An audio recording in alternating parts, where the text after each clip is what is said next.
కదిలే నిప్పు కణమే కదులే కత్తి పదులే మాటై తాను బరిలో దిగితే పదము కాదు శరమే ఎరుపై దూకు పిడుగే సాటేది రాని కరుడే ఎరురై బరిలో అతడే దిగితే రణము తనకు వశమే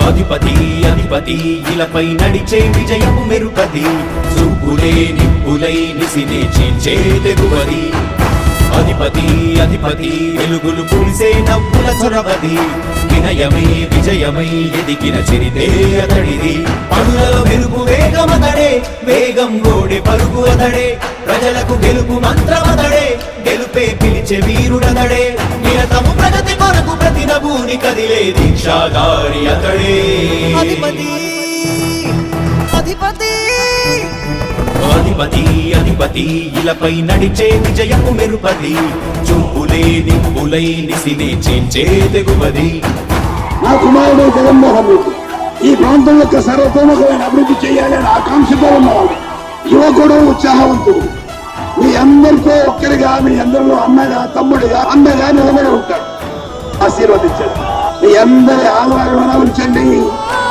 రాజశేఖరుడి రాజసమా ప్రగతి కెరటాల పాలనమా రాజశేఖరుడి రాజసమా జనం మెచ్చిన జగన్మోహన జగన్మోహన జగన్మోహన జగన్మోహన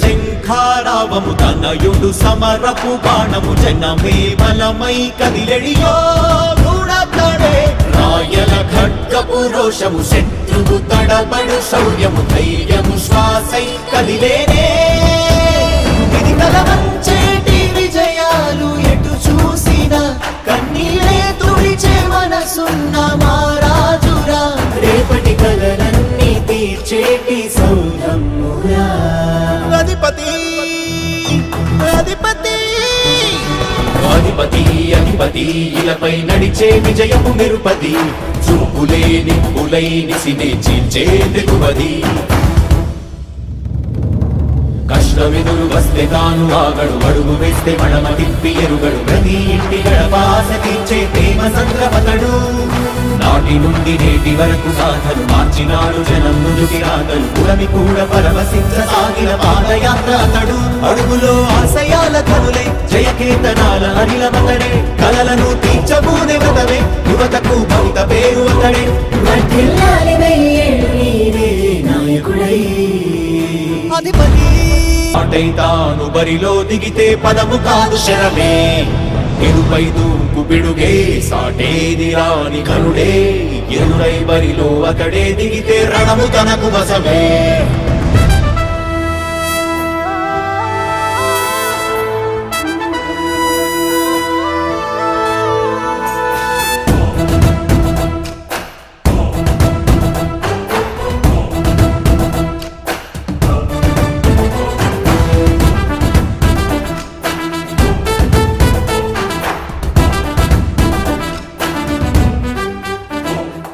అధిపతి అధిపతి ఇలపై నడిచే విజయము మెరుపది చూపులే నిప్పులై నిసినే చీల్చే తెగువది అధిపతి అధిపతి వెలుగులు పులిసే నవ్వుల చొరవది వినయమై విజయమై ఎదిగిన చిరితే అతడిది పనులలో మెరుపు వేగమతడే వేగం గోడే పరుగు అతడే ప్రజలకు గెలుపు మంత్రమతడే గెలుపే పిలిచే వీరుడతడే నిరతము ప్రగతి కొరకు ప్రతి నభూని కదిలే దీక్షాధారి అతడే అధిపతి అధిపతి అధిపతి అధిపతి ఇలపై నడిచే విజయము మెరుపది చూపులే నిప్పులై నిసినే చేంచే తెగువది నా కుమారుడు జగన్మోహన్ రెడ్డి ఈ ప్రాంతం యొక్క సర్వతోముఖమైన అభివృద్ధి చేయాలని ఆకాంక్షతో ఉన్నవాడు, యువకుడు, ఉత్సాహవంతుడు.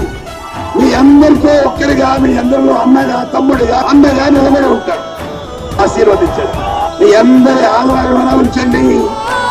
రాజశేఖరుడి రాజసమా ప్రగతి కెరటాల పాలనమా, రాజశేఖరుడి రాజసమా జనం మెచ్చిన జగన్మోహన జగన్మోహన జగన్మోహన జగన్మోహన.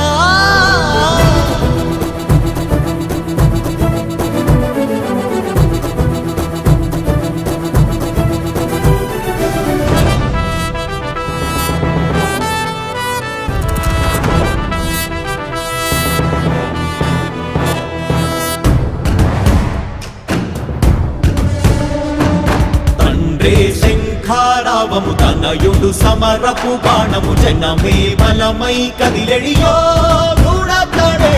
రాయల ఖడ్గపు రోషము, శత్రువు తడబడు శౌర్యము, ధైర్యము శ్వాసై కదిలేనే. ఇది కలవంచేటి విజయాలు ఎటు చూసినా, కన్నీరే తుడిచే మనసున్న మారాజురా. రేపటి కలలన్నీ తీర్చేటి సౌధమురా.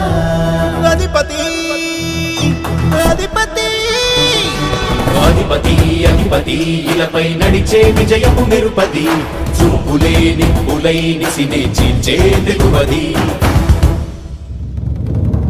కష్టమెదురు వస్తే తాను ఆగడు, అడుగు వేస్తే మడమ తిప్పి ఎరుగడు. ప్రతి ఇంటి గడపాస తీర్చే ప్రేమ సంద్రపతడు. నాటి నుండి నేటి వరకు సాధలు మార్చినాడు జనం నుదుటి రాగలు. పురమి కూడా పరవశించసాగిన పాదయాత్ర అతడు. అడుగులో ఆశయాల కనులే, జయకేతనాల అనిలమతడే. కలలను తీర్చబూనే వ్రతమే, యువతకు భవిత పేరు అతడే.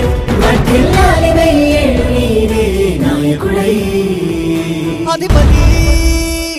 ముందుగా ఇక్కడ ఈ నిరసనలో పాల్గొన్న వైఎస్ఆర్ కాంగ్రెస్ పార్టీ అభిమానులకు, జగన్ గారి అభిమానులకు మరియు కేతిరెడ్డి అభిమానులు ప్రతి ఒక్కరికి కూడా పేరు పేరున ధన్యవాదాలు తెలుపుకుంటున్నాను. ఈరోజు మన రాష్ట్రం స్వర్ణాంధ్రప్రదేశ్కి అవుతుందో లేదో కానీ మధ్యాంధ్రప్రదేశ్ మాత్రం అవుతుంది. ఎందుకంటే ఏ స్కూల్ దగ్గర, ఏ బడి దగ్గర, గుడి దగ్గర, ఎక్కడికి పో ఈరోజు ప్రతి చోట క్వార్టర్ బాటిల్స్ దొరుకుతున్నాయి.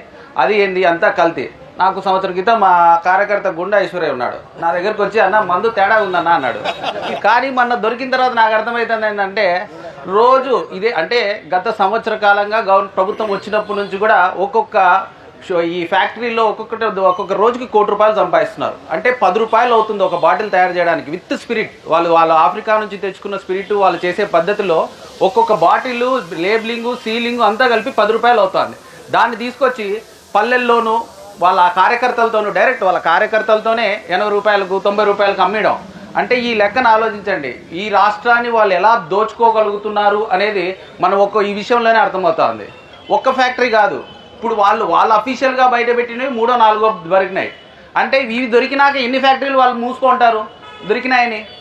ఇంటే ప్రతి జిల్లాకు ఒక ఫ్యాక్టరీ పెట్టి, ఒక చిన్న సైజ్ కుటీర పరిశ్రమ పెట్టి ఈరోజు ఈ మద్యాన్ని ఏరులై పారిస్తున్నారు ఈ రాష్ట్రంలో. దీంట్లో దొరికిన వాళ్ళు మళ్ళీ ఎక్కడ దొరికినా ముందు వైఎస్ఆర్ పార్టీ వాళ్ళు దొరికినారు. ఎందుకంటే వాళ్ళు టికెట్ ఇచ్చి టీడీపీ నుంచి పోటీ చేసిన అతను దొరికినా కూడా మనకు ఓవర్టే అంటారు. మనకు అయితే వేమిరెడ్డి ప్రభాకర్ రెడ్డి మనకు ఓవర్టే, కృష్ణదేవరాయలు మనకు ఓవర్టే, సగం మంది వాళ్ళ పార్టీలో ఉన్నందరూ మనకు ఓవర్ట్లే అవుతారు. అవునా కదా? ఈరోజు జరుగుతున్న విషయాలు అదే కదా. వీళ్లకు తెలిసిందల్లా ఒకటే, వైఎస్ఆర్ వాళ్ళ పార్టీ వాళ్ళని బంధించడం, జైల్లో పెట్టడం, వేధించడం, వాళ్ళకి ఏదన్నా ఎదురు మాట్లాడితే మళ్ళీ కౌన్సిలింగ్ ఇప్పడం. ఇది కథ. 1.5 సంవత్సరం నుంచి వైఎస్ఆర్ పార్టీ వాళ్ళని వేధిస్తున్నారు. ఇదే జరుగుతుంది. ప్రజలు మాత్రం ఎక్కడా పట్టించుకునే ఉద్దేశం ఎక్కడా లేదు. ఈరోజు మన డిప్యూటీ సీఎం గారు ఉన్నారు, ఆయన వల్లే ఈరోజు ఈ పార్టీ ఎందుకు ఈరోజు కూటమి బతికిందంటే ఒక డిప్యూటీ సీఎం వల్ల పవన్ కళ్యాణ్ ఆయన ఉన్నాడు కాబట్టే బతికింది. అది నిజం, అందరికీ తెలిసిన విషయమే. ఆయన ఏమంటాడు, మద్యపాన ప్రియుల గొంతు కోసేవు జగన్ అని ఫీల్ అయ్యారు. ఇప్పుడు మనం అనాలి అంటే మద్యపాన ప్రియుల కిటి కోసేవు పవన్ అని మనం అనొచ్చు కదా. అదే మాట ఆయన ఒక్కసారి వచ్చి ఆయన తాగమని చెప్పండి. రోజు ఆయన తాగుతుంటాడు కదా ఇంట్లో కూర్చొని, వచ్చి బయట పిచ్చి పిచ్చి మాటలు మాట్లాడడానికి ఏముంది? ఏదన్నా జీవితంలో ఎవరికైనా సిగ్గులేని అవార్డు ఎవరికైనా ఇవ్వాలంటే మన డిప్యూటీ సీఎంకి వెళ్ళాలి. అమ్మని అమ్మను తిట్టినా మనకు సిగ్గు రాదు, అన్నని తిట్టినా మనకు సిగ్గు రాదు, వాళ్ళ కార్యకర్తలు ఊర్లో పెట్టి తిట్టి కొట్టినా సిగ్గు రాదు. మనకు ప్యాకేజ్ అందుతా అంటే చాలు. అవునా కాదా? మనకు ఇతను మళ్ళీ బయటకు వచ్చి ఈయన దేశాన్ని ఉద్ధరించేవాడు మాదిరి సనాతన ధర్మం ఏది నోటికి వస్తే సనాతన ధర్మం అయితే గుడికాడ అమ్ముతున్నారు, ముందు వచ్చి మాట్లాడాయా దాని గురించి? మందు గుడికాడ వచ్చి ఆగే ముందు అది మాట్లాడలేని మొగాడు ఈ రోజు వచ్చి సనాతన ధర్మం గురించి మాట్లాడతాడు. సో నేను చెప్పేది ఒకటే, ఈ రాష్ట్రాన్ని దోచుకు తింటున్నారు, ప్రజలు అన్నీ గమనిస్తున్నారు. మీరు ఏదో కళ్ళు మూసుకొని ఏదో మనకి ఏదో నిద్రపోయేవాళ్ళు లేకపోతే కానీ నిద్రపోతున్నట్టు అని నటించాలి. ఈ పవన్ కళ్యాణ్ ఎవరు లేపలేరు. ఆయన బాగుపడ్డు ఈ రాష్ట్రాన్ని బాగుపడిచే విధానం అతనిలో లేదు. సో నేను అనుకునే ప్రతి ఒక్కరికి కూడా ఈరోజు ఈ ప్రోగ్రాంలో పాల్గొన్న ప్రతి ఒక్కరికి కూడా పేరు పేరున ధన్యవాదాలు తెలుపుకుంటున్నాను. Thank you. ఈ యొక్క నకిలీ మద్యం ఎక్కువైపోతుంది. దీనిపైన అరికట్టే వాళ్ళు లేరు. ఏమైనా అరికట్టే వాళ్ళు ఎవరైనా ఒకరో ఇద్దరు అధికారులు నిజాయితీగా పనిచేస్తా అంటే వాళ్ళని సైతం సస్పెండ్ చేయడం, వాళ్ళని ట్రాన్స్ఫర్ చేసి పంపించే పరిస్థితి ఉంది ఈరోజు. అదేవిధంగా మేడం ఇది బెల్ట్ షాపులు సందుకు 4 ఉన్నాయి. మన ధర్మంలో 40 వార్డులు ఉంటే 100 బెల్ట్ షాపులు పైన ఉన్నాయి. యా వీధికి చూసినా, యా గుడి దగ్గర చూసినా, బడి దగ్గర చూసినా అవే ఉన్నాయి. మీరు కొంచెమైనా దానిపైన ఆలోచన చేసి ఆ బెల్ట్ షాపులన్నీ తీసేసే ప్రయత్నం చేయండి. లేకపోతే మేము ఖచ్చితంగా ఇక్కడి నుంచి మళ్ళీ ప్రతిరోజు వచ్చి ఇక్కడ ధర్నా చేయాల్సి ఉంటుంది. బెల్ట్ షాపులన్నీ తీసేసిపోతే చాలా ఎక్కువ ఉన్నాయి మేడం. మరి మీరు చూస్తున్నారో వాళ్ళకి తెలియదు కానీ రేషన్ షాపులు దీనికంటికే కానీ ఎక్కువ ఇవే ఉన్నాయి బెల్ట్ షాపులు ఊళ్ళో. రేషన్ షాప్ ఒకటి ఉంటే బెల్ట్ షాపులు 2 ఉంటాయి. టౌన్లోనే వీధికి 4 ఉన్నాయి. అదే పర్మిట్ రూమ్ కూడా ఎక్కువ ఎవరికి కాదు మేడంకి మేడం కాదు, సంతకం పెట్టి చూసి పార్టీ తరఫున ఇస్తాను. రైట్ మేడం, యాక్షన్ తొందరగా తీసుకోండి. తప్పకుండా. Right, thank you. ఓకే.